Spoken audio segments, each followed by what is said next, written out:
নমস্কার, স্পট নিউজে আপনাদের সবাইকে স্বাগত। এই মুহূর্তে আমার সঙ্গে রয়েছেন বিশিষ্ট প্রাক্তন দিনের ফুটবলার প্রশান্ত চক্রবর্তী। প্রশান্তদা, ইস্ট বেঙ্গল 3 পয়েন্ট পেল। একটা দুরন্ত লড়াই দেখলাম আমরা নর্থ ইস্টের বিরুদ্ধে, একটা শক্তিশালী ম্যাচ হিসেবে ধরা হচ্ছিল।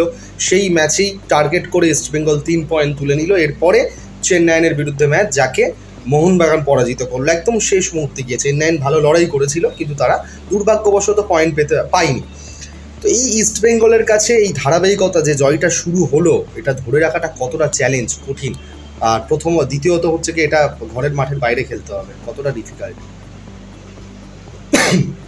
সত্যি কথা বলতে কি, যে ইস্ট বেঙ্গল টিমের যে মরালি ডাউন হয়েছিল, যেটা মেন্টালি তারা প্লেয়াররা বা সব দিক থেকে ক্লাবে একটা গুরুগম্ভীর পরিবেশ চলছে, সেই জায়গা থেকে তাদের এই জয় তাদেরকে একটা ভালো জায়গায় নিয়ে গেছে।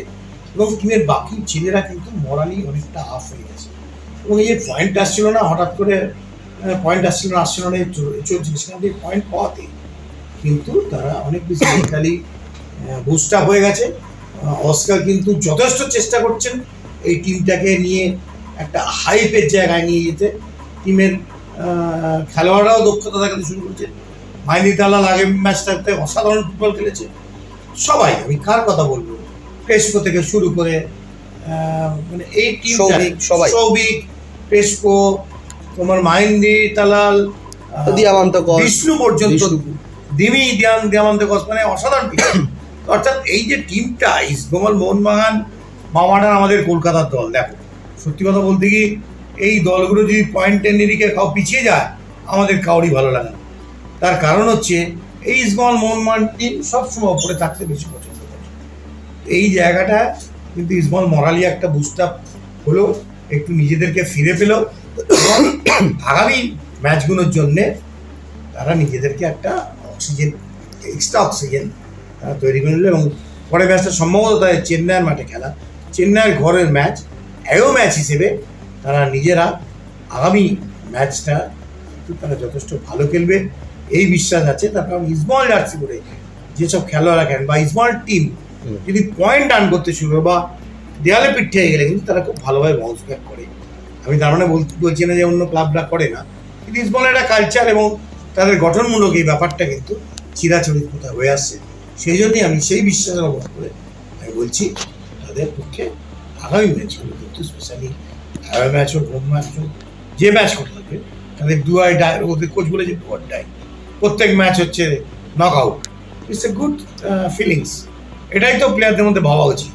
বললে তারা নিশ্চয়ই ইস্টবেঙ্গলকে আরও উপরে নিয়ে যাবে, এই বিশ্বাস আমি রাখি।